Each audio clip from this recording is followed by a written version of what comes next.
All right, welcome everyone. Happy Saturday. Welcome back to Caribbean Diaspora Vibes.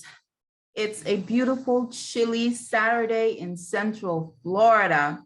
We're not cold, but we're definitely not warm, our usual weather, but we are blessed because we're here. My name is Donna Morgan, and I'm the president of Caribbean American Diaspora Alliance. I'm your host. I am a real estate broker of Florida Summer Homes Realty, president of Women of Culture Incorporated, life coach at Inner Vibes Consultant. Do want to welcome you all to join us this evening. We're having some difficulty. It's after 6 and we're usually on at 6. So we just want to say we do apologize for the time delay, but you know how these things go. So let's reach out. I blame it. Can you hear me? Yeah, Louis, we can hear you now. I blame it on the darkness outside. I don't know what happened this evening, but listen, I changed 3 computers in order to get ready and nothing wasn't working. And I'm like, are you kidding me? So. Yeah, man, that's how it is. That's how it is sometimes. Literally just now, it was telling me that I couldn't connect on Facebook just now. So, it's like that. Life is going to first, and then it's how we respond to it. Because the whole time, Louis, you were smiling. Amen. I didn't hear no cuss words, no Ross, no nothing. You were just, no, sir. And I'm like, Peter, who is he talking to? Who's Louis talking to, having a big conversation? So, oh my goodness. So welcome everyone. Thank you for joining us. Good to see you again, Louis. Yes, good to see you. We have been absent from our listeners for a while. So I just want to take the time to welcome all our listeners on crrfm.com. And this is Caribbean Diaspora Vibes. We have been missing here for a minute, but all is well. It's good to be here this evening with all our special guest, Brother Peter Gracey. Wagwan, man. Wagwan popcorn. Good day, my brother. Good to see you, man. Good to see you, Mr. Winter. You're looking good as usual. You lost some weight there, brother. It's all good, man. Donna looked like she lost some weight too, man. She's looking good. Look at you. It's all good. It's all good. Usually I have the big fro, right? So I kind of blowing it out. Sometimes you gotta switch it up and change it. Yeah. You look different there, Donna. Thank you. Guys, switch it up for the husband. Redford got a little smaller though. I'm looking at him and his Brother Ren there. Brother Ren. He stepped away. He stepped away. There he is. Oh, there he is. The ball head there, man. We can't miss the ball head, man. Yeah, man. So we're so happy that I've got stuff going on in the background. So I'm gonna let Louis. You're gonna kind of be handling majority of this. Yes. Actually, lovely.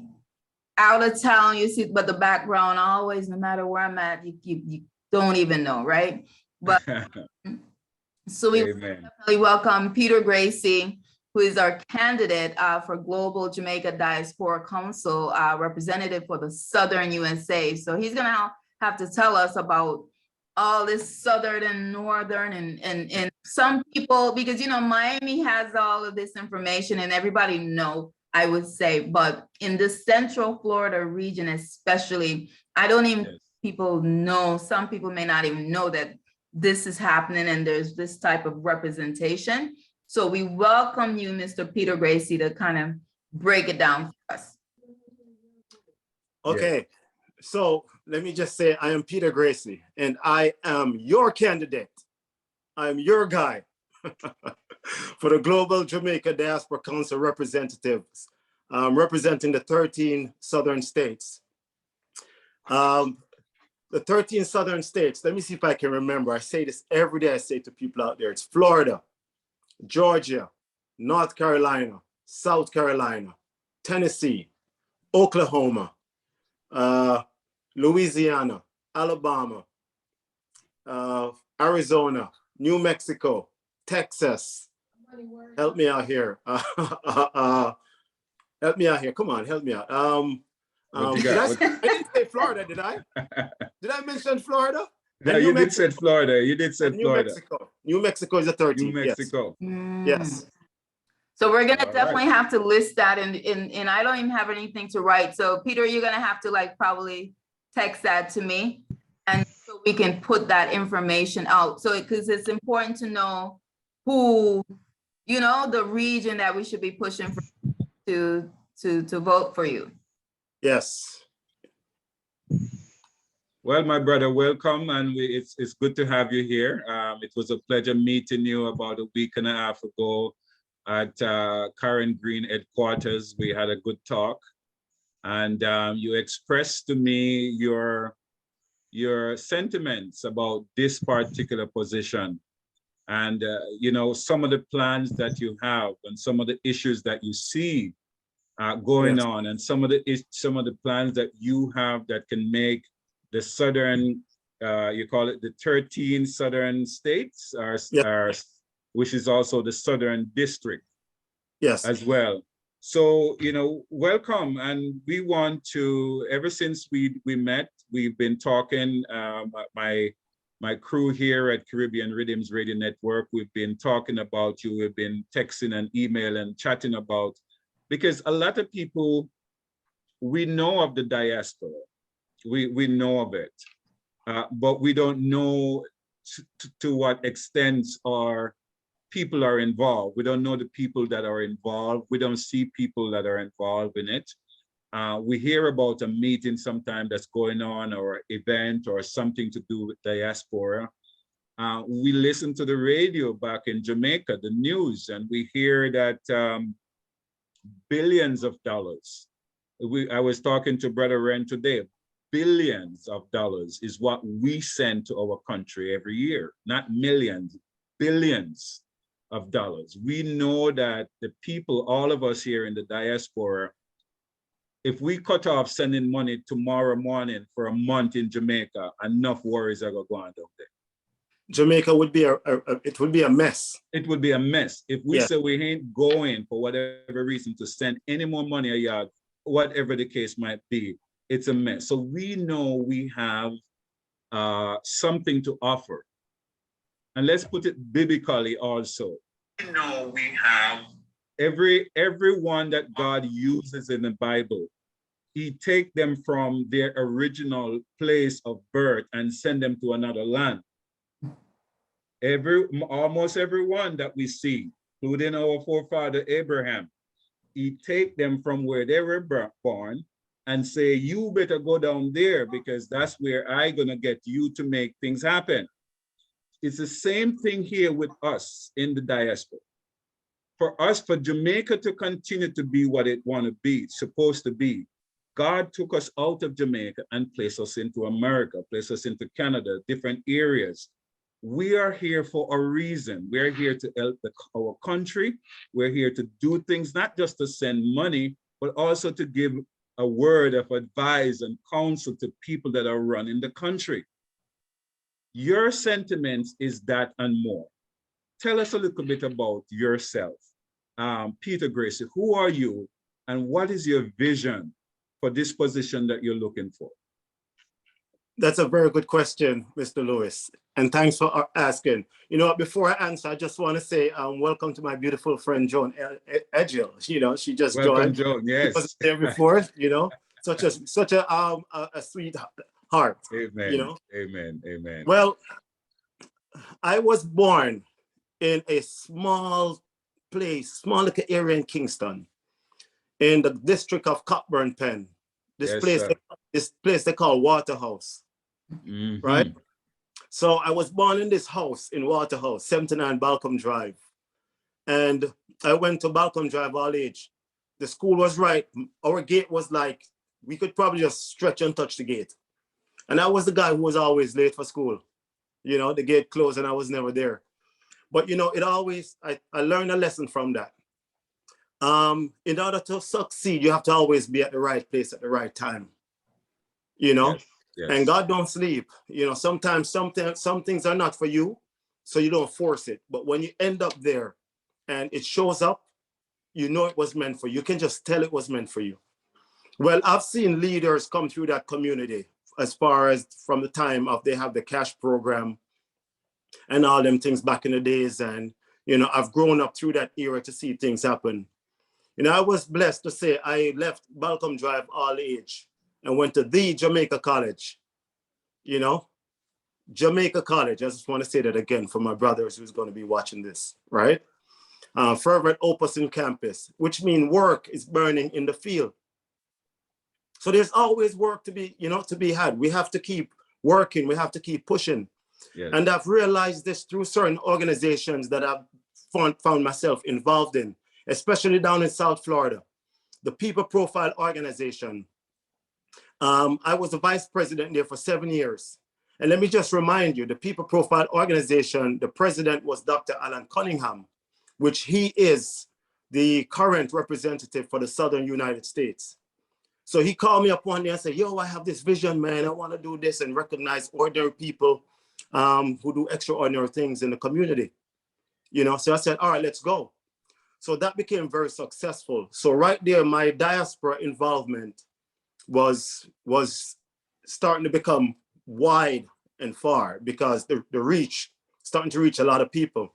Not only that, but when he came up with the vision for the Jamaica Men of Florida, I became the first member. As a matter of fact, I opened a bank account and designed the logo, right?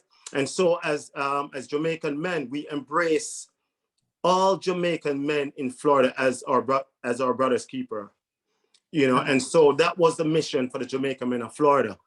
When Dr. Cunningham became the president or the representative of the Global Jamaica Diaspora Council, he called me up and he said he wanted to form this organization called the Jamaica Diaspora USA, which is called JADIAS. So I helped him to form JADIAS. We put in a president. And as a matter of fact, I wrote those bylaws, you know, and so I know how to bring these organizations together. I know how to engage these organizations as what the Ministry of Foreign Affairs and Foreign Trade is asking us to do.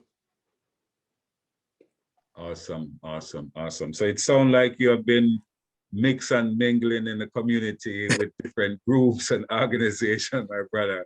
It sounds like you're a typical Jamaican. With 100 jobs. Oh my goodness! Welcome. I just want for you to lay the foundation for us this evening, and as you rightly welcomed Joan. I know we'll have some questions coming from her. We'll have some questions coming from Jeffrey. But I want to bring in Brother Jeffrey Renford, a very strong brother. This brother left his diaspora country, Canada, 2 years ago.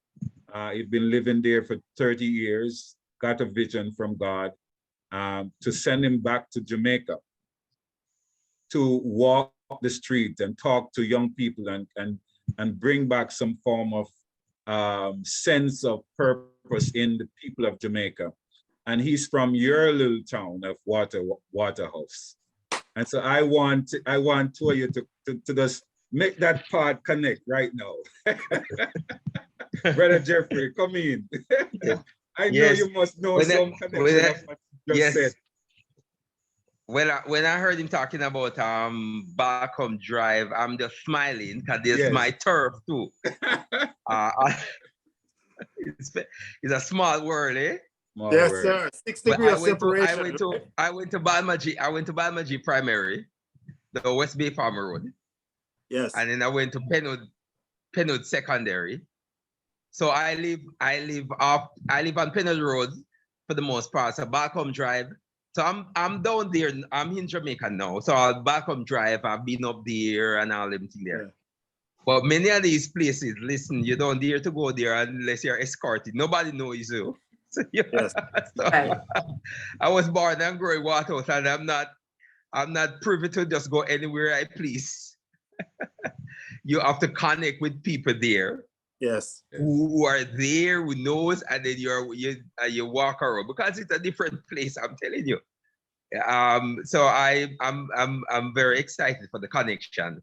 So as Mr. Lewis said, I have been here for 2 years. I came back after 30 years, could have stayed.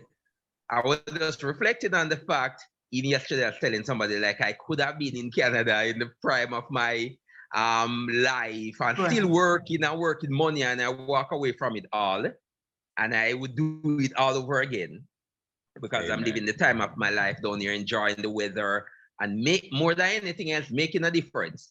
Right. So I started this movement called the Love Revolution that I'm connecting with various people and organizations going there. I'm primarily targeting children and youth. So I'm in basic schools, I'm in penodized schools, and it's the vision to get into all of these schools. Because one of the questions that I ask myself all the time when I came back is like, oh my God, how did Jamaica get like this? Because this is not the same, some parts that we left. And God said, if you don't really understand what took place, you're not gonna have the solution. So I realized that the change started to happen subtly at the basic level from basic school into secondary school. And it is not our time. Back in our days, I was telling somebody I didn't have television, never had TV, didn't even have a phone in my house. You have to go pay. No, everybody has cell phone. You have TV, so they have so much influence that we didn't have. They have the music, it's a whole different culture. And it has resulted in something completely different. But I'm back, and there are many people are coming back because we believe that we can really make a change. So I'm very happy to be a part of this meeting and to collaborate with the diaspora. Well, I'm a part of the diaspora still. I'm still a Canadian citizen.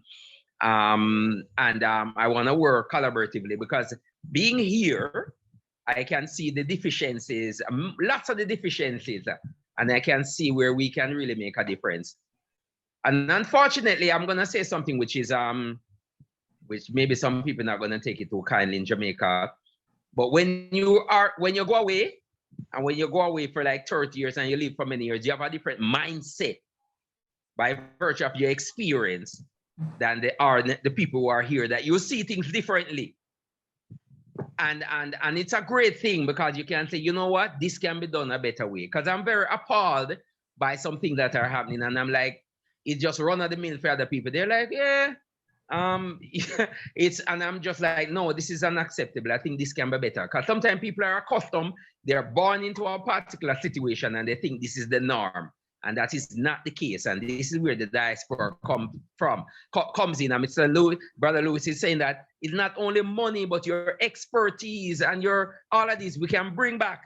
Because I was saying on my radio program last Thursday that I'm amazed that this barefoot boy from Waterhouse come back and everybody's listening to me. Principal consulted me, senior police inspector consulted me and writing down notes and taking those notes from this little barefoot black boy from Waterhouse. And it's all because I went away and come back. If I was down there, they wouldn't pay me no mind. Right. But and this is the nature. Listen, and this is something, and I'm gonna finish now. They Jamaicans tend to listen to you more if you come from foreign. Yeah. And that is the truth. True. That is the truth. That is the truth. Yeah. That is the truth. So I pause for now. Yes. But I'm happy for the connection that we're making. Thank you. Amen. Amen. So, Peter, hi, Joan. You are looking so lovely with your vibrant colors. You're muted.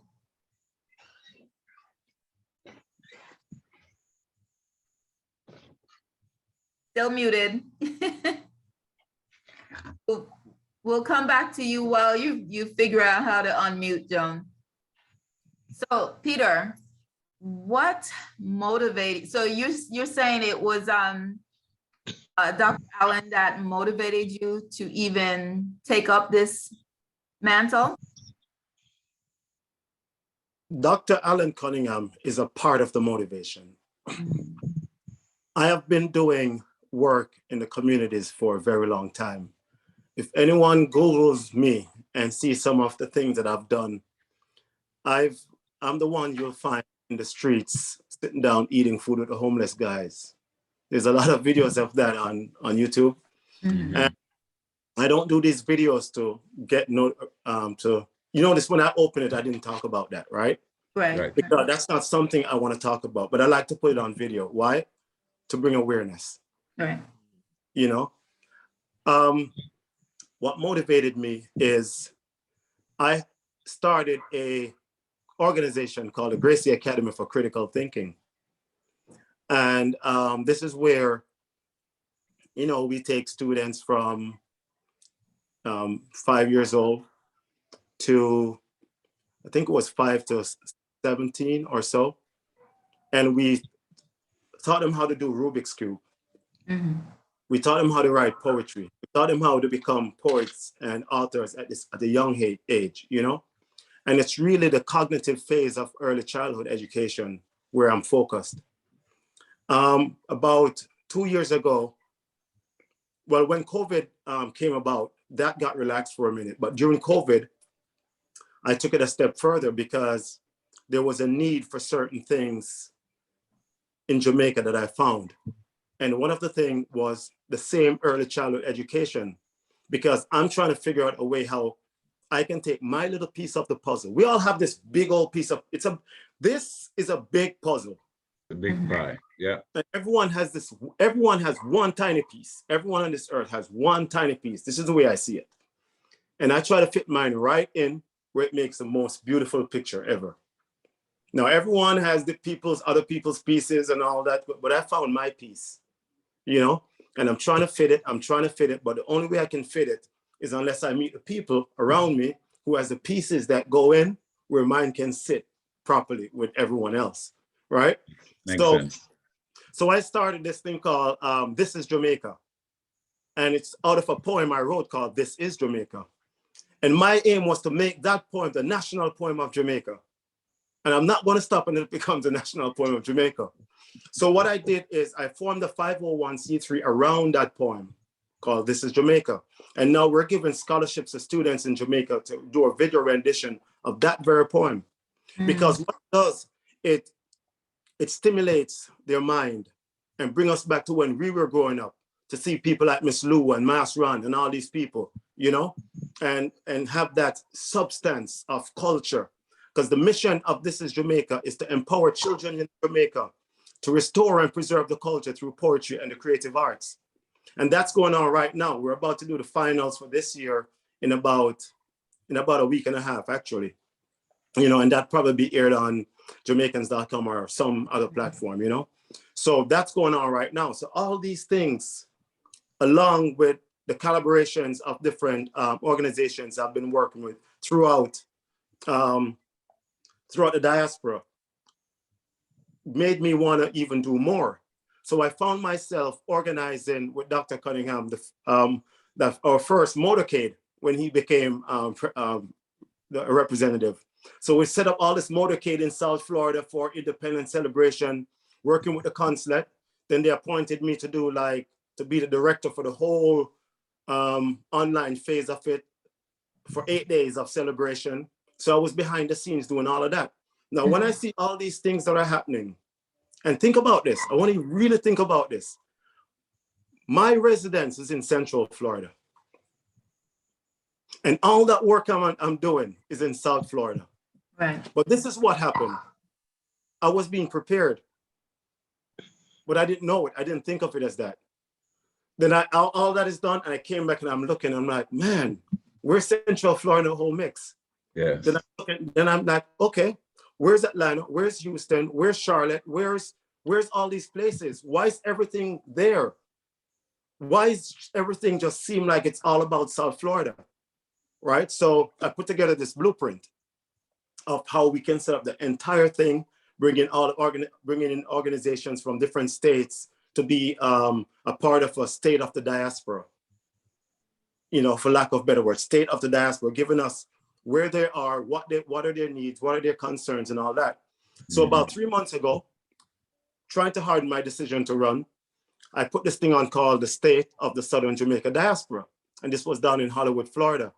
And I had Justice Renata Francis from the Florida Supreme Court as our speaker. We had Dr. Cunningham as a keynote speaker. We had Mayor Hazel Rogers. We had all kind of people coming in, and just members from the diaspora giving us their I would say their vision of where we are. Now, when I found the position that we're in, the state of the diaspora that we're in, then I said to myself, okay, if it's in this state, then I can probably go out there and do something, you know? So I threw myself in the race because I'm the only candidate with proven track record that can actually bring all these things to fruition. And so right now I'm in Central Florida. And you know what? Central Florida is going to start seeing these things happening over the years. It's not going to take a day or a year, but I'll tell you this much, you're going to start seeing differences, because what I've noticed is that there are people in Central Florida and other places. I don't want to keep focusing on Florida because we have so many different states, you know, and I spoke to a lot of people in different states. They have to go far from, like, there's a high concentration of Jamaicans in the Central Florida region, especially like Orlando area and all that. And they have to leave from here to go to Miami to take care of passport issues. That don't even make sense. That doesn't make any sense to me, period.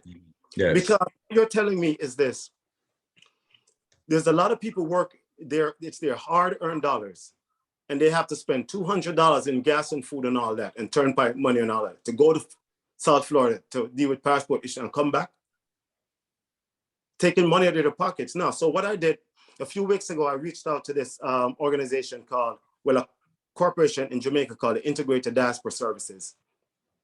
And I spoke to Nordia Teep, which is the founder. And I said, listen, when I become the representative, I need you to come and engage with certain organizations in Central Florida to see how we can have satellite offices, like even once a month, right, for some, you know, to take care of passport services here, TRN services here. If you have issues about land and titles and all that stuff in Jamaica, we can do it right here. You know, we can build our own hub here, have our own celebrations. Absolutely, absolutely. I'm sorry? No, absolutely. Go ahead. Yeah.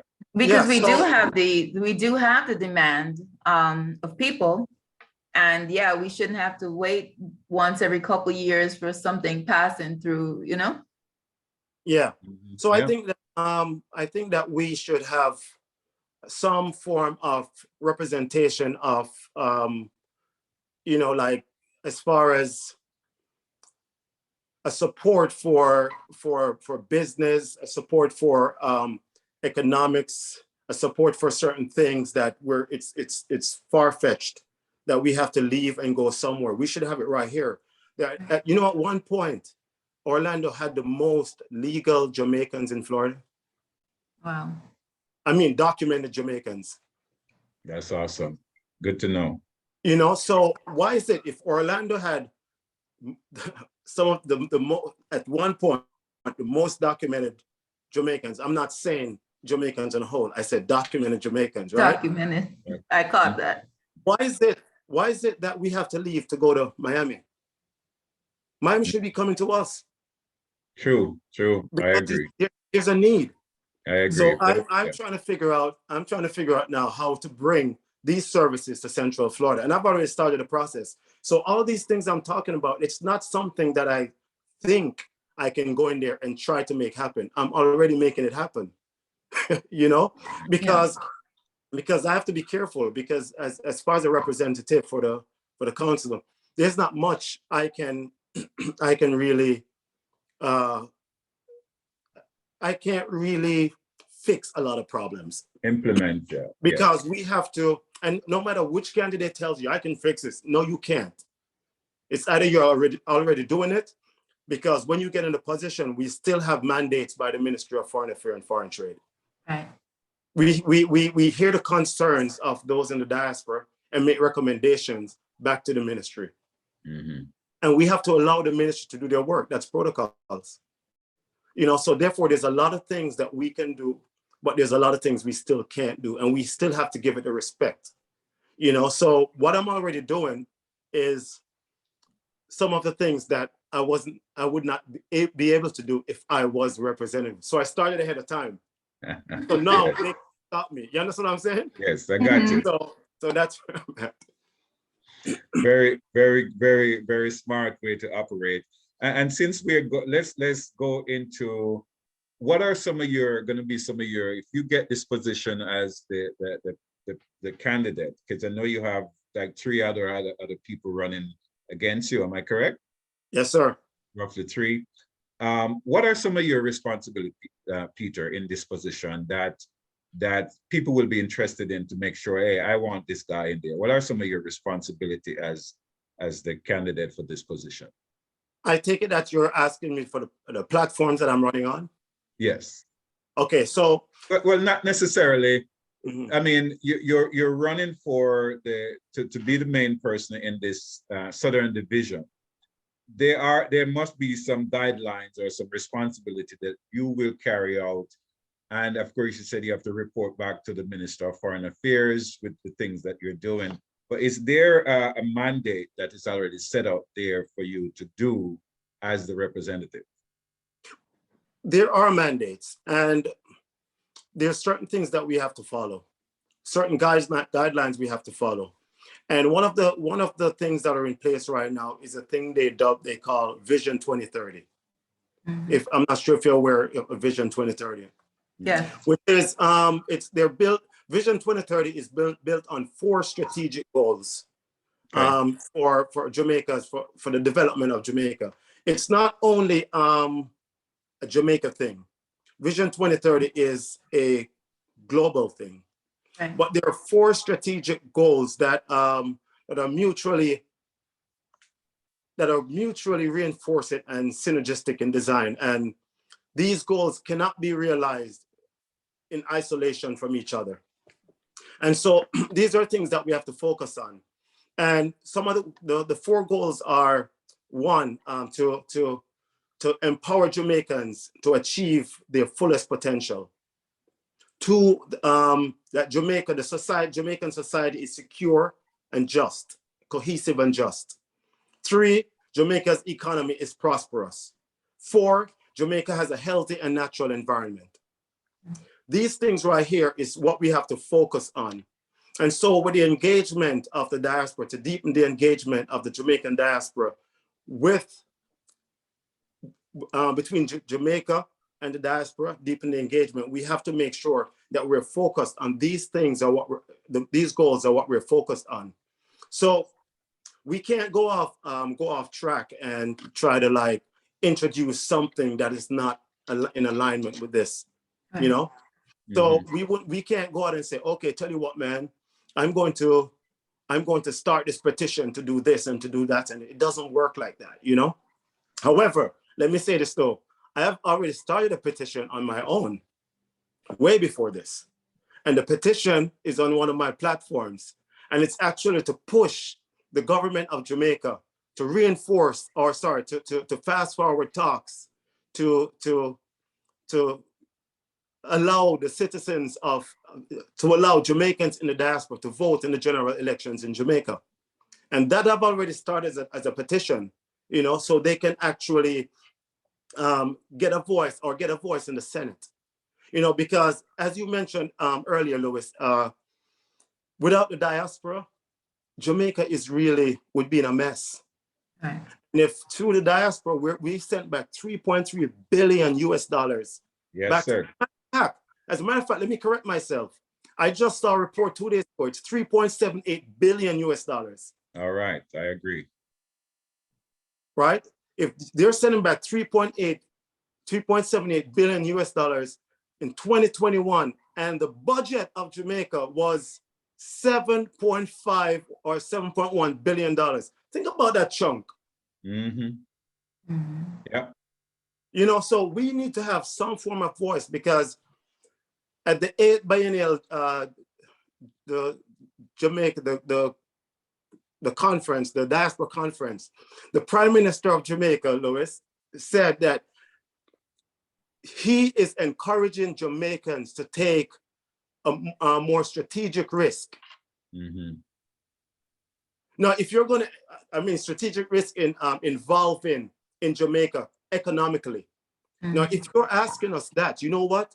Give us a voice in the Senate. We must have a voice. Right. Another reason why this voice is important, Donna, is because you want me to be the representative, then when I hear the concerns of our people in the diaspora and I report it to you, you're going to take it and you're going to report it to the Senate, which is great. I understand that. Beautiful. But when we start these things, over years, we have to learn how to do things. And one thing we've left out is the emotions of people. You give me your concern, I take it to the minister. That first-hand emotion is dead. It's gone. When you report it to the Senate, it doesn't have the same feel because you're not in the field. Right. You're out there hearing what's going on.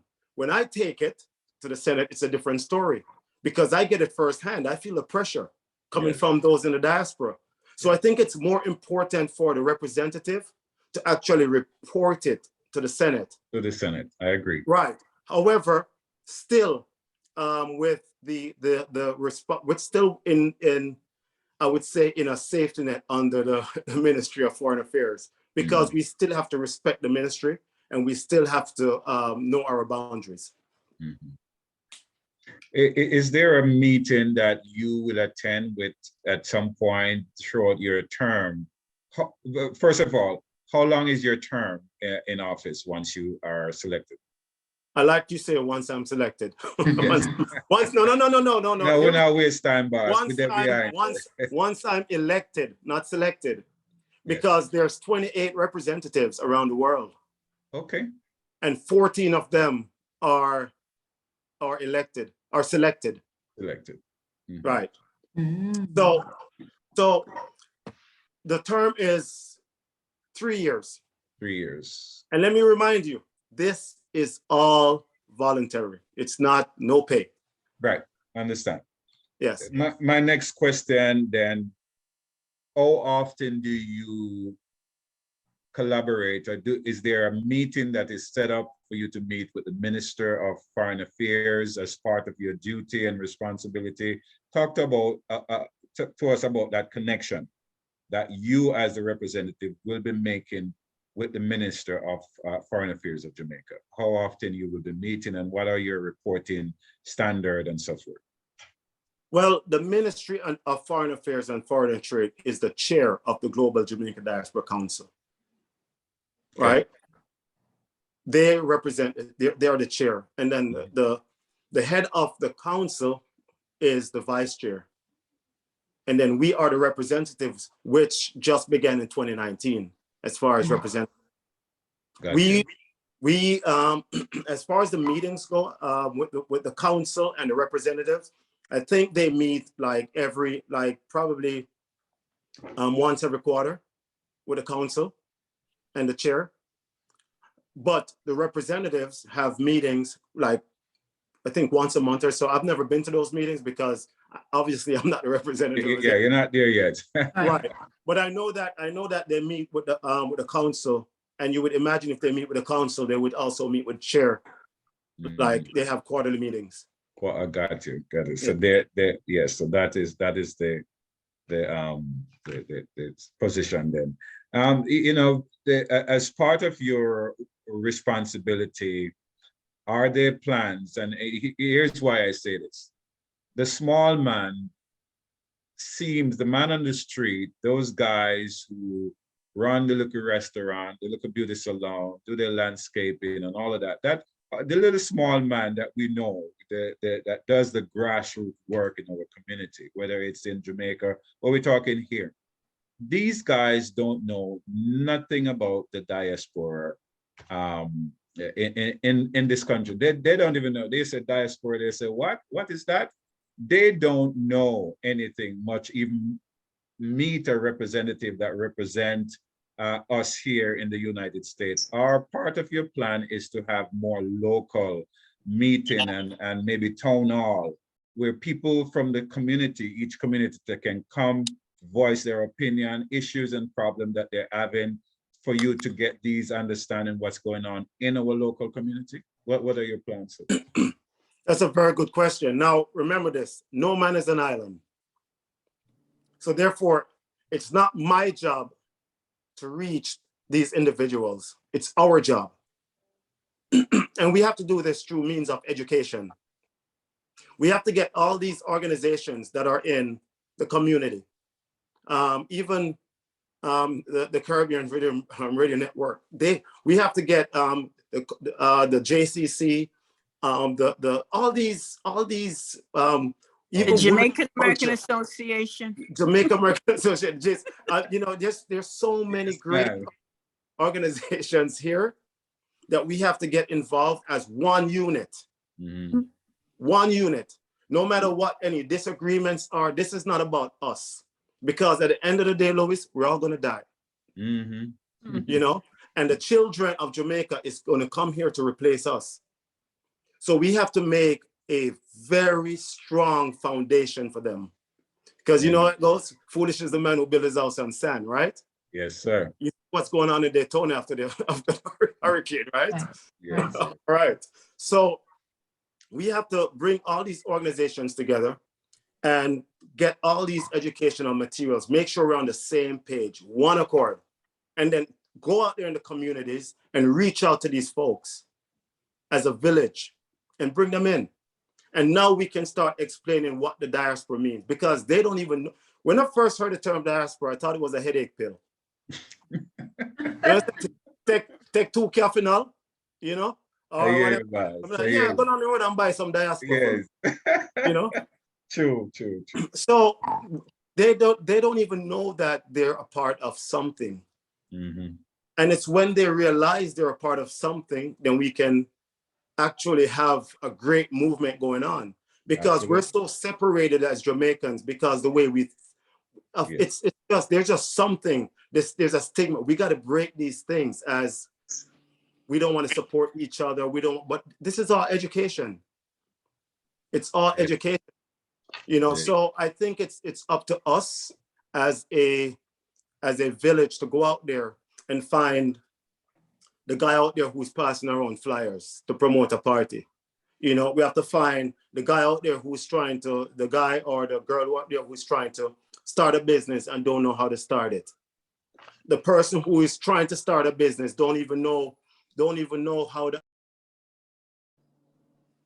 I think we just lost him for a few minutes. He's going to try to jump back on. It's so important to have someone, you know, I like how he said it, even though he's here in Central Florida, most of his work is being done in South Florida, right? Because we know South Florida kind of run things, and it's a lot, the vibes are different, it's vibrant, all of that. It's a whole different energy. But up here, we've always just taken it as this area is more of the retired, kind of laid back type, because there's lots of, you know, so, but we're too laid back. He's Peter's coming back on. You just have to fix your video, turn it back vertical. Yeah, we're a little too laid back in the, you know, when it comes, and then we get looked over, right? Mm-hmm. Two amazing Jamaican organizations right here in the Orlando area. We've got Jamaican American Association of Central Florida. Then we've got Jamaican Cultural Connection that are focused, you know, for Jamaicans. Of course, our organization, Caribbean American Diaspora Alliance, is about the Caribbean, but these two individual organizations are, we need to be more engaged with and have more of a presence. So when these events, even from South Florida, come here, like we have the Passport Initiative, that was a wonderful thing that came. People came, stood in line to get passports, all these different things that was happening, right? Birth certificate, you know, you can get everything there. Check on land and right. But how long? It's like we usually have to wait years to get this kind of service. And we do also want to see when services like these come into town, that our Jamaican organizations are right there beside them. They know what's going on. It's not that they heard about it and all that. So we need that partnership with the Miami base. So, you know, and I have been actually trying to get a networking meeting so that even the consul general in that area kind of personally knows, not just on a friendship level, but just know who's the president for this year, and they connect, because I think there is a disconnect, and so we are being left behind a little bit. And I totally agree, and you know, with what you're saying, Donna, absolutely true. I have this conversation with Joan Edgell just this morning. We were talking about the disconnect that we have with groups. Everybody is just sticking to a little particular group, and nobody support one another.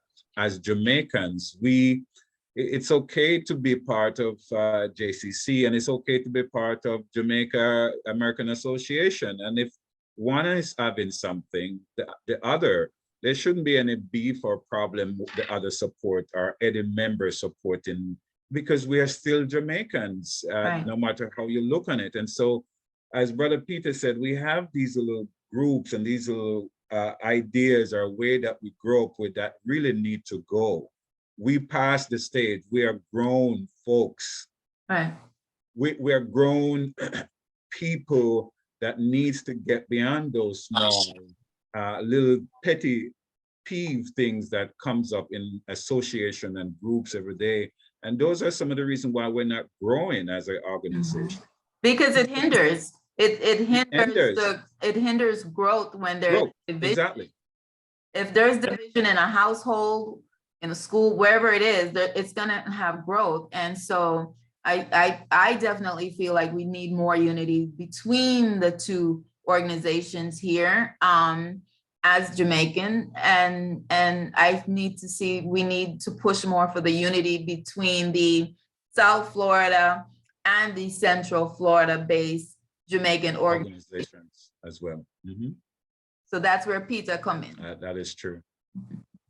Yes. Yeah, you know, and this is why it's so important to have representation here, because once the representation comes here, the consulate has no choice but to work with the representation here. Yes. Yes. You understand? So why aren't we registering right now to go online and register to vote? There's just this thing where Jamaicans always wait last minute for everything. You know, you're selling some tickets for an event, and nobody don't want to buy the ticket right now.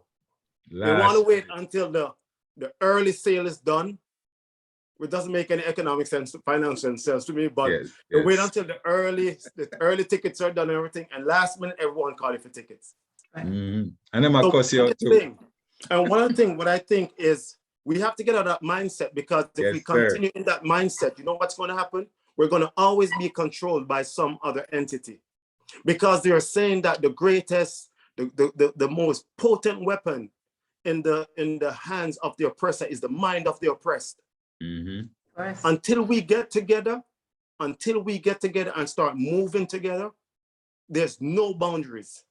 So if we go out and register to vote, all of us encourage 3, 4, 5 people, you know, every day to register, and we bring that representation here, we're going to find that the consulate has to start showing up a little bit more. Mm-hmm. They're going to realize that because there's so much demand here, they're going to have to help us to get these passport services going on. Mm-hmm. Makes sense. Once we create this environment, there's a saying that when the students are ready, the teacher will show up. Right. You know, so I'm here. Amen. You know? Amen. Amen. I'm here, and I'm here to drive those efforts here, and then we take those efforts, we bring it to Jacksonville. You know, we go and we start spider webbing all over the place. Mm-hmm. You know, one more very important thing is we have to start having independence celebration, motorcades, and all of that stuff, just like we have in South Florida right here. People need to see our culture. Right. Because we can't get caught up in this American thing, because in reality, and I'm not saying this as a bad thing, because I think America is the greatest democracy. Not only that, America is just a land of immigrants. we need to display our culture, because there's no true culture outside. There's no culture in America without immigrants, Right. if you really think about it. Absolutely, absolutely. So we have to display who we are. You know, we have to show, we have to raise our flags. We have to go out there and show that we're here. Yeah. Thanks for having us. Yes. You know, I agree. I agree. You know, Donna, we have some other people that came on. We have Miss Joan Teffler. Joan, are you there? If you want to say anything, you can jump in. We also have Joan Edgil as well. If you guys want to line in on the conversation, please do so at this time. Yes, I'd like to say that I'm sorry about earlier. I'm on my cell phone and I had some issues. No problem. Joan, do you want to come on camera? Because your video's off. Are you able? Oh, yeah. Want to see your lovely face, Joan. I like There that. you go. I like that. There you go. Awesome. Yes, yes. But I'm loving everything I'm hearing. Thank you so much. May I call you Peter or Mr. Gracey? That's fine. you can call me anything you want to call. You can call me Al. I knew you were, but I'm loving what you're saying, and Peter is fine. Yeah. Yes. Totally agree with you that Central Florida really should have more input, because there's so many of us here. But like Donna was saying, it's more popular in Miami, I guess, and they're seen as, you know, but we need a passport office here. And I love that idea. If you were able to do that, I would appreciate it. I'm one of those people who actually lost my passport and would like to know what I need to do now to get one when it's lost. But I also love that you talk to everyone. You know, you've explained more about the diaspora to me than anyone else has. And I've only known you for a short time. I love the way you're talking to everyone, the little people, the big people. You don't discriminate. And that shows me that you're the type of person that I would want as my champion, you know? So I definitely know you have my vote, you know, and I'll definitely be promoting you with others. I appreciate it. Yeah. Awesome. And thanks for putting this on. It's great. Awesome. Thank you. I know Joan Telfer said she was having some problems unmuting. Joan, I did just ask you to unmute. Yeah. In the meantime, so Peter, you were saying that this council just began in 2019? No. The Jamaica Diaspora Advisory Board began in 2004.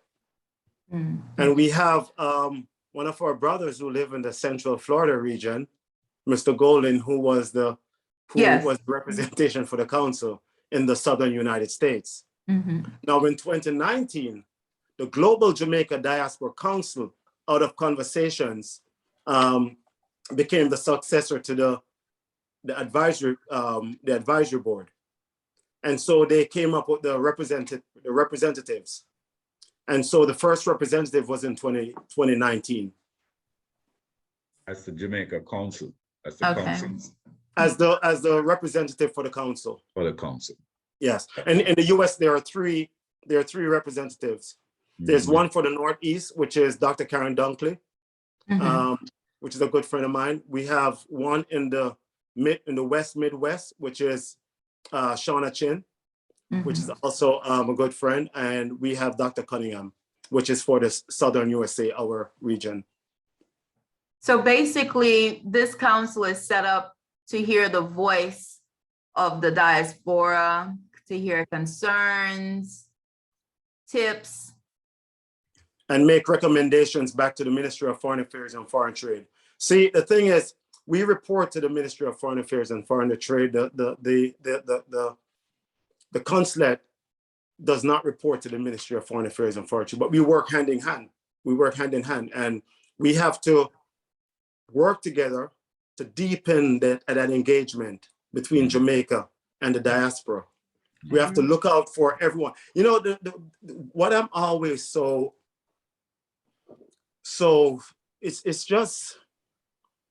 it's it's just sad how we as a people don't realize that. Sometimes I think we don't realize that we're Jamaicans. You know, we're Jamaicans first. I mean, yeah, you might, some people say, yeah, Africa, I'm coming from, or whatever. I understand that. But here, this is the point. This is the fact. We're Jamaicans. Mm-hmm. And we have to act accordingly. Because we came here and we pick up a lot of habits that takes away the definition of us being a part of a certain culture. You know, and we're straying so far away from it. You know, and it's hard. The further you go, it's just the harder to reel in, to come back. But I'm still optimistic, you know, because I'm telling you, why did we form these organizations in Central Florida? Because we mean good, you know, but sometimes it's our egos that we put in front of the organization. It's like you put the cart in front of the horse. Right. You know, that mindset needs to go. It has to go. You know, I'm not for any one person, you know. Right. If we're going to work, we have to work together. We must work together. You must work together. There's absolutely no exceptions. And if you don't want to work together, or you don't want to work together, guess what I'm going to do? I'm going to step in the middle and work with both of you. Right. Right? And when you see the outcome, you will understand that we all had the same vision. And at the end of the day, is to make Jamaica a better place. Amen. And if we make Jamaica a better place, when the kids leave Jamaica and come to the United States, we're going to have some beautiful minds coming in. Exactly. You know, so we have to go back to the root. We have to dig up the dirt around the tree and put some water on it and make the fruits them come out nice and pretty. Right.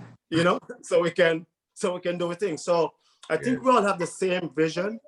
It's just, we have to just have be in the same mindset to work together.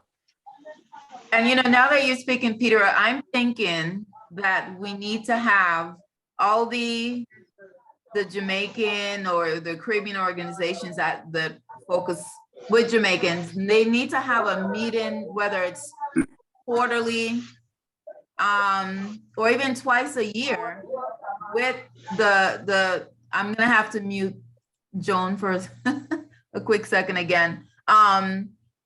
We should have a meeting. I'm seeing it now where, you know, just like you're talking and the information is coming, that bridge, can you imagine an annual meeting, or, you know, twice a year, where even for our region, the Central Florida, Southern, everybody is having a meeting with Minister of Foreign Affairs through in your organization, the Global Council, to have that tie-in, because the disconnect is, you know, yeah, you report to the foreign affairs, but to still have that, even an annual meeting, so they can hear from the local organizations, diaspora organizations, of what's concerned or what's, you know, and even tips on how to serve. We're always asking for tips on how to serve Jamaica better, tips on how to send, you know, educational supplies. It's like nobody really has the answer. We always have to go search. How can you get supplies into Jamaica to you know, especially as a nonprofit, what's the best way to send this and that? There's so many red tape to be cleared. And so we do need more of a roundtable talk with Jamaican organizations, councils, representation. We need a little bit more cohesive, you know, roundtable talk so that it's not once a year or even once every 3 years. They need to know that we need the passport initiative. We need, you know, all the services that just came to us this year. We need to be able to talk about that and then even discuss what else could we use, or what else is there. And then so we would know from this meeting in the first quarter that, you know what, team, that in the last quarter or third quarter, we're going to have this initiative come to us. So we are part of the planning. We are part of what's happening, what's coming down. We're not blind. We just, you know, we get a phone call 2 days and say we're coming. We're actually part of the planning. I think that's the kind of level of interaction that we need at this time. I totally agree. And one thing I can tell you is there's no reason for us to ask for things and don't even get a portion of what we're asking for. And I'm saying this, think about this. Say, for instance, you have a son in say the military here, right? And your son gets deployed, or daughter join the military, gets deployed to, say, Korea, right? Wouldn't at some point you send him like a little care packet or a little goodie bag or something where, you know, he can be reminded of, oh, me get a bun, my mother sent me a bun. Or, you know, she sent me one bull or some jackass corn or some asham or something, you know? Right. It's what it does, it strengthens that person to know that the parents still care. Of course. Even if it's like a ginger, you know, or something, you know? So one kind of ackee or just something. Something, yes. Run a boat and freeze the food and put them on bag and send go get them. The reason why I'm saying that is this. Jamaica, if you really think about it, Jamaica export talent and import remittance. If you really think about it, it's a talent, and because we come here and we have all these talent and we work and send money go back. Why wouldn't you give us a care package? And the care package is in the form of listening to our concerns of what we need. That's the care package that we're looking for. You know, meet us halfway because we left and now we're helping the country. Help us to help you a little bit more. Don't ignore us. Right. Now is the time for Central Florida to actually get representation and not be ignored anymore. Because if there's a representation here, the council has there's no reason why they're not going to be coming here more often. You understand? My friend, Mr. Golden,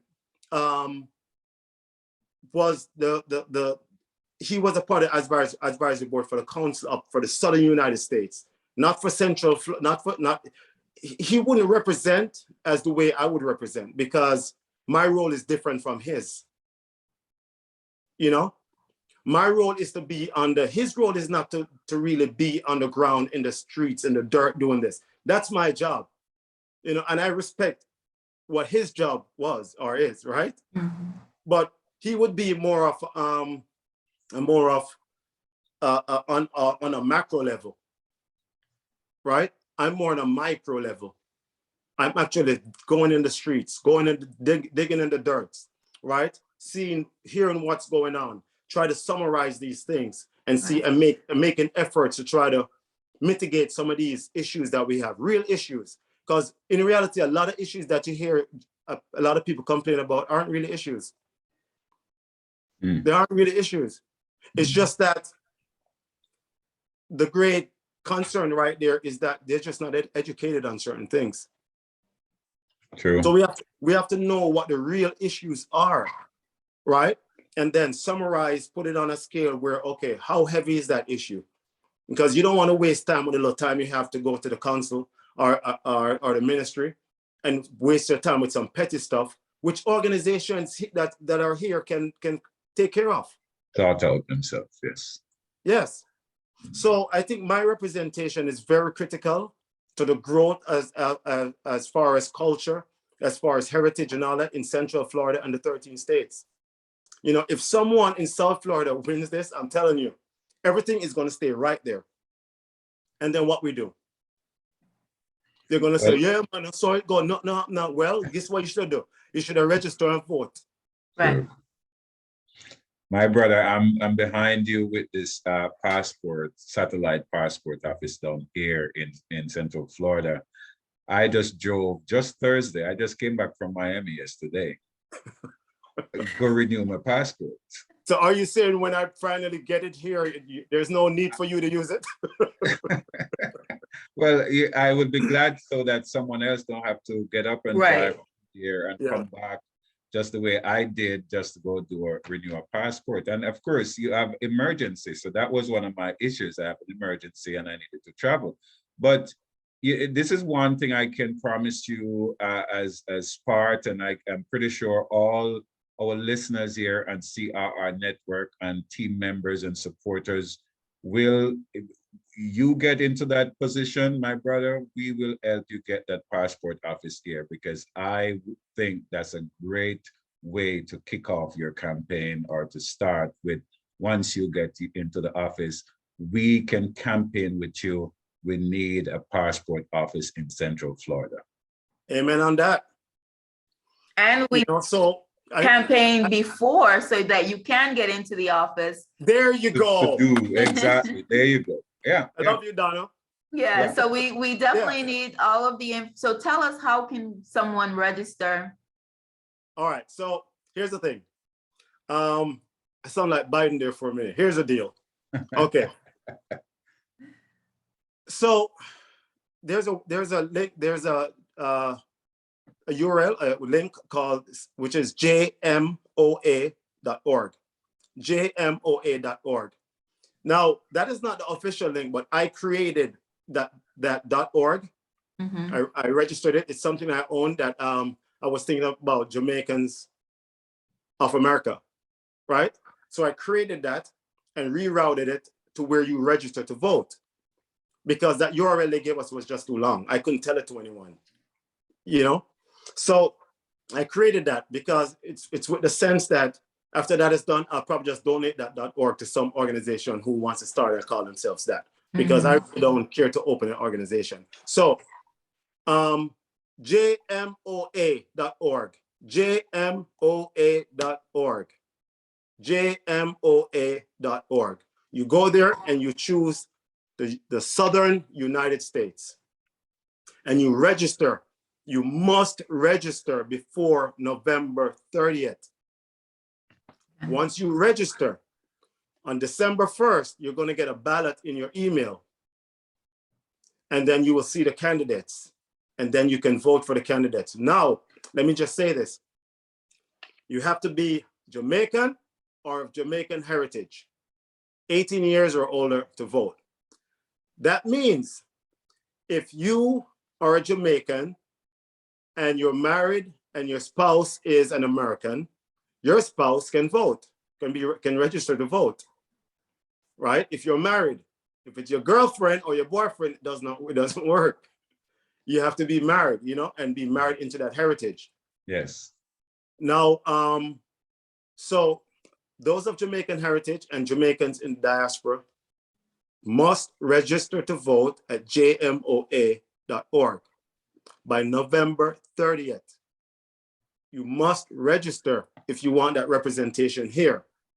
Or next year, we shouldn't hear any complaints. You know, so when you scroll down, you're going to see my name on the ballot. It's going to say Peter Gracey. You put the check mark right there and you submit. And double check before you submit. I'm the only gentleman running. Okay. So it's hard not to see my face, right? So that's how you register to vote, and make sure you go to jmoa.org and register to vote by November 30th. Okay, I'm putting that now. Was I there? Jamaican heritage, spouse of Jamaican. Children of Jamaican parentage. Okay. Mm-hmm. Children. 18 years or older. All right. May I ask a question? Does it go as far back as grandchildren? If someone had a grandchild? I would imagine so. It depends on how you define heritage. I would think so. Yeah. If if your parents, I think the US citizen parents has to be has to be that connection. Right. Okay, so let's see. All right, and we're focusing, but there were other states. What were the other states? Some of them? The other states? Mhm. The other states, so the states are Florida, Georgia, Alabama, Arkansas, Arizona, North Carolina, South Carolina, Louisiana, Texas, New Mexico, Tennessee, Mississippi, and Oklahoma. Hold on. I'm doing it. Mississippi. You want me to, would you like me to repeat it? Yeah, I've got Florida, Okay. Georgia, Alabama. 13 states. 13 southern states: Florida, Georgia, Alabama, Arkansas, Mhm. Arizona, North Carolina, South Carolina, Mhm. Louisiana, Mhm. Texas, New Mexico, Tennessee, Mississippi, and Oklahoma. Okay. All right, got a lot of people. Yes, and I'm the voice of all Jamaicans Yes, in sir. those 13 states. Isn't that a wonderful thing? Yeah, that's That's the thing. How many in Oklahoma? I wonder. I'm sorry? How many Jamaicans in Oklahoma? I don't have that. I don't A have lot. that number, but Yeah, you never know. Yeah. Probably a lot of them. some of okay. these, some of these places are will be represented by organizations. Mhm. That's because sometimes you find that in certain places, Jamaicans are so scattered, it takes an organization to bring them together to have conversations. Mhm. That's true. All right, so we just posted that link on the chat right now, and Jamaicans in South region, we can edit it a little bit later, but at least the link is there to vote for Peter Gracey. So that's there. Okay, so wonderful. So Awesome. I mean, this was amazing. I'm glad that you took the time out of your busy schedule to join us and kind of break this thing down for us, so you know, and to shed the importance. So even if people don't know anything else, they know about, okay, how important it is to get the you know, to have the passport office to get services. At least that they know that some things happen. You need, unless you just want to keep driving you know, South Florida and just everything happen down that way and keep being overlooked. So it's important in anything. It's very important. You know, Yeah. there's another thing that really bothers me, that I think that I would have to work with some organization to get certain things done, is undocumented Jamaicans. Because you know what? Let me tell you something. We all came here on a dream. Right. We all came here on a dream, all of us. And we're all riding on this dream. And if it's not your dream or your parents' dream, it must be your grandparents' dream. That's why we're here. You know, and Martin Luther King once said, I had a dream. But you know what he didn't say? He had a strategic plan. Right. Right? He had a dream. We understand that. So now it's time for us to form some form of strategic plan. Right? Because we have a lot of undocumented Jamaicans here, and they did not come here undocumented. They became undocumented when they decide that there's an opportunity that they saw and they want to take it. And they want to take it quick and go back home. Unfortunately, a lot of times things don't work out. And with that said, if you can validate that this person is just, of good character, and it was an opportunity, and something unfortunate happened, like he died without any form of kin, and there's no one here, how does that body get back to Jamaica, and what happens to it? Okay, let's just take that portion out of the equation. something happens and this person goes homeless, who do they reach out to? Nobody.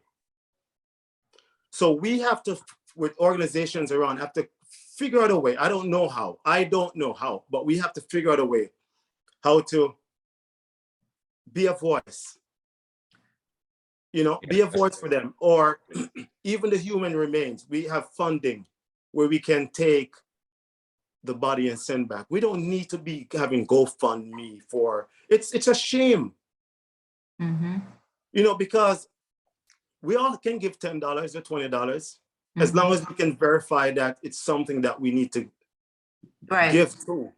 Not everything you want to give to, because you don't know in what capacity it's really functioning, you know? So once you can verify these things, we have to look out for each other, because I'm gonna tell you this. You see that same homeless guy? One day he can be your doctor. We just never know who has what each other potential is. And we can't see potential and leave it untapped, because the creativity, Jamaicans are some of the most creative people on this earth. And we can't negate these things. We have to acknowledge it.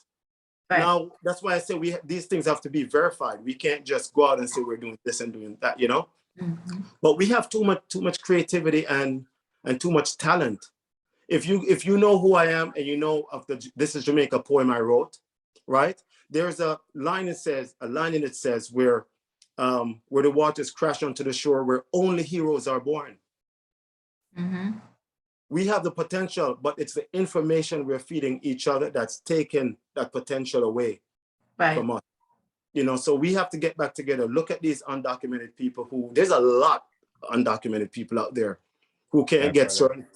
That's another topic by itself. That's another topic by itself. That's why I said we need to that's why I say I don't know how, but it would take organizations to come in and think about these things. And that's would be if we had regular roundtables, that would be like part of the discussion.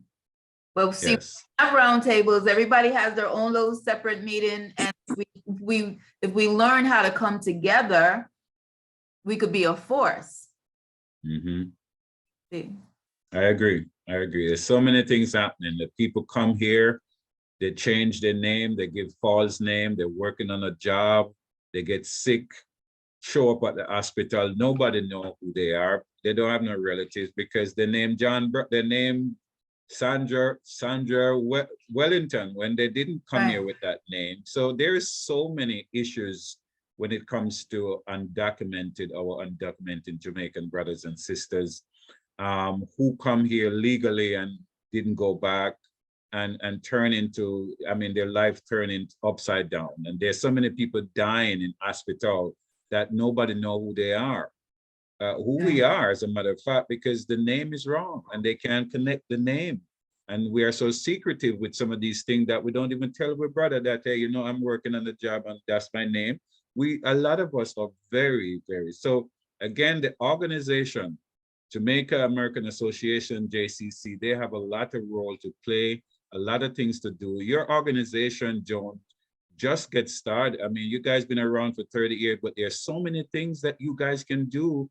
As my brother Peter is saying, it starts with you. There should be a contact number that you advertise every day. Hey, if you're Jamaican and you're in problem, call me. If you need something, call me. There's just like Mercedes-Benz. You never drive around and see a Mercedes on the side of the road, because they're a member to everybody. They take care of their own. If your Mercedes broke down, guess what? You can call anywhere in this world and they come get you. That's how our organization needs to be. Any organization that represents and say you're a Jamaican, you represent culture, or whatever the case might be, there should be some form of account there that is say if there's debt, not just for scholarship. And I'm not eating anything. Scholarship is great. But one of the things that we talked about a couple of days ago is that, yes, we want to focus on our young people because their mindset need to change. But let's not forget our older people, the elders. The elders is another subject that we need to talk about, because we Jamaican, we put our elders aside too early, and they have the knowledge. They have the knowledge. We put them aside in homes. Oh, we don't want to hear from you because you. We need to get back to respecting our elders in our community, because they are the one. If you look through the Bible, and I'm going biblical again, if you look through the Bibles, who God speak to or said we must speak to if anything happened to us? The elders. But we have forgot them. And so, my brother, also put that in part of your put the elders in part of your thing as well. Trust me, because there's a lot of them there that think we're not reaching out to them anymore, that they don't matters anymore, and that should not be so with our elders. It really should be so, and it's really, for me, it's really not so, because most people I speak to, I mean, if you know me, I talk to everybody. You know, I don't really have a certain group that I talk to. I talk to 4-year-olds and 5-year-olds every day, because these scholarships that I put out there, that's what I focus on, these young kids. And their parents email me every day. You know, it's nothing. I'm like that link, that bridge. You know, use me as the resource. Maybe I can't do it, but I'm going to find someone who can help you. You know, so we have no excuse. We have no excuse not to do better. Amen. Amen. All right, that's it for us today. Can I say something? Go right ahead. For the association, we do have a focus, and we do focus mostly on education. We believe that education truly is key. So we're not just trying to help the scholarships, you know, children who are students who are going to college, but we're also trying to help the younger children, so the basic schools and so on. So that's our main focus. However, we do other things, as you know, as well. But sometimes you need to focus. I think when you're all over the place, sometimes you don't do your best at everything. So what I would suggest, if someone else took care of the elders, as you say, or took that on as their main focus, that might be a good idea to do that. But as a association, you need to have some sort of mission, focus, strategic plan, as we just heard, and know what your goals are. So yes, our focus is on education. And that's why thank you so much, Joan. That's why the round table, because if we were having a round table, we would know where the ball is dropping. Yeah. But we're not having a round table. Everybody's just doing their own thing. So I see this as a development for round tables for organizations that have Jamaica in mind. Let's come up with one, Donna. Every 3 months we can do one. Right. Yes. Right. Listen, you want round tables? You'll have round tables. Good.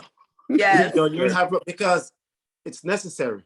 Right. And because we're here, what I'm hearing here is a concern. Right. Yeah. You know, we don't have to take this, that we need roundtables to the ministry. Right. We can do it by ourselves, and then we take those concerns and bring to the ministry, you know? Exactly. So these are things, just right now, this could be a roundtable. Right. Unfortunately, it's not. But fortunately for us, when I become the representative, we will have roundtables, because this is how we move forward. Right. And, you know, I was actually even trying to get a hold of different Jamaican or Caribbean organizations with a focus on Jamaica, Brevard County, in Jacksonville, up and down, you know, so we need to be able at our fingertips have this information too. So that when someone like you, Peter, comes along, it can just be saturated up and down our state, you know, so something. So I think we'll have to run, but I think we definitely at least good a click going on some direction, because we love Jamaica. Yes, that's what I wanted to say. I feel like we in the diaspora, we seem to love and are so proud of Jamaica. Sometimes I wonder if Jamaicans in Jamaica feel the pride that we feel. You know, because good question. I wonder if it would make a difference if they knew how proud we are of Jamaica and all things Jamaican. Amen. So I don't know how we can make that point to them and bring. John, they have a saying that a cow don't know the use of him tail until him lose it. Right? The reason why a lot of Jamaicans may not feel the way we feel is because they're in Jamaica. Yeah. But when we leave, we lose Jamaica. We come here like, oh, we want to go home. We want to do this. Yes. It becomes, the sense of importance become a little bit more expanded. You know? So they can't feel how we feel unless they travel, unless they're travelers and they move around, you know. But at the same time, we can express our feelings, how we feel, and we do this by building more engagement and relationships. That's what it's really about. Can I say something to that? Go ahead, Ren, as we wrap up, because we had such an amazing conversation this evening. The average Jamaicans down here don't really understand, as Mr. Gracey said, that he didn't understand what diaspora means, like a pill. And the average Jamaican down here don't even understand what it is and the role that the diaspora is playing. And many times when you return and whatever, they're like, oh, you're a sellout, you leave and gone, and you just come back and you're soon gone again, you're Jamaican. And they don't know that the average Jamaican abroad pining away, long to come back, miss Jamaica and whatever. So I think the diaspora need to play a greater role in Jamaica by visiting, coming into the schools and play a greater role in terms of, that's why I'm here. So I would be glad to be a representative of, well, I am a representative of the diaspora in Jamaica.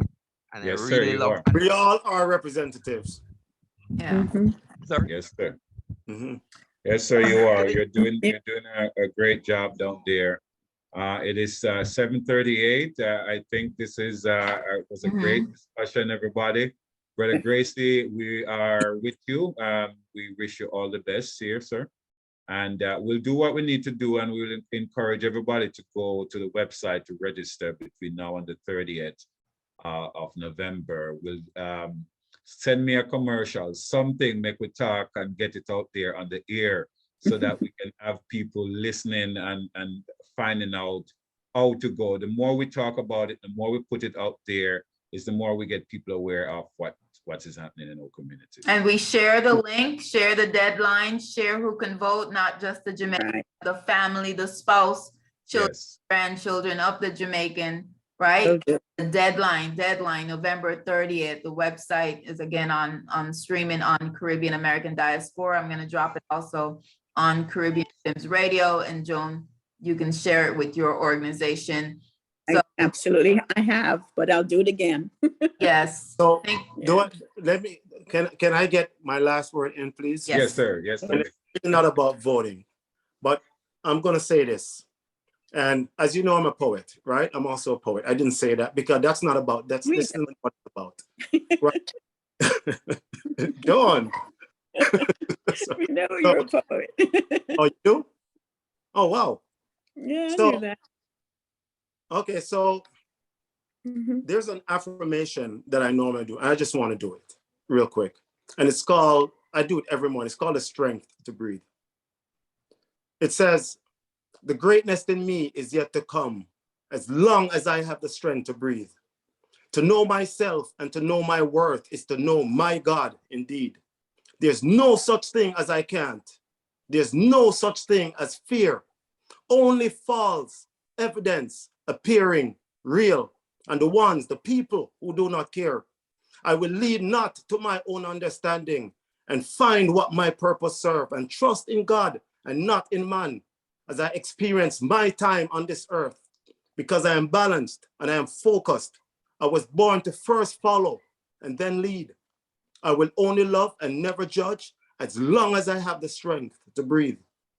So with that, for those who don't know that you're part of the diaspora and you have that strength and you have that sense of purpose, let me remind you, the Jamaica Diaspora is the movement of Jamaicans away from their own country to live and work in other countries. Jamaicans living and working in other countries. So all Jamaicans who are not in Jamaica and they're listening or watching this, you are the diaspora. That is the definition. You are the diaspora.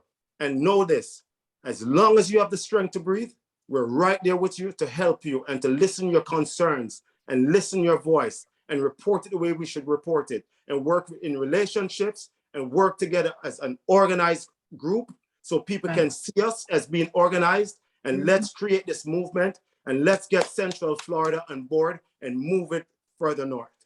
All right. Amen. Great wrap up. Thank you. Thank you. Love it. Thank you everyone for joining us this week.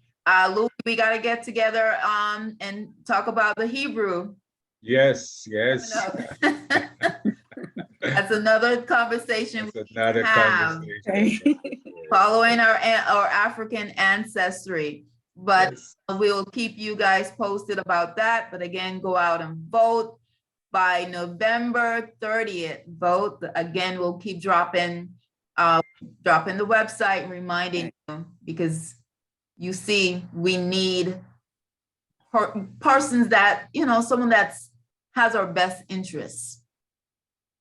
That's gonna sit down. I believe Peter is the kind of person that will sit down by the side of the road and just, you know, just eat some jerk pork and just sit down and talk. He's so regular, and I need that. We need Amen. that type of person to just engage and talk about the difficult pieces, those that are the undocumented, and how can we help those individuals too? Because they are also diaspora. Awesome. Great conversation, everyone. Until Very next good. Thank you for having me. David. God bless you. Lovely Okay. hearing you. Little steel drum going out. Bye.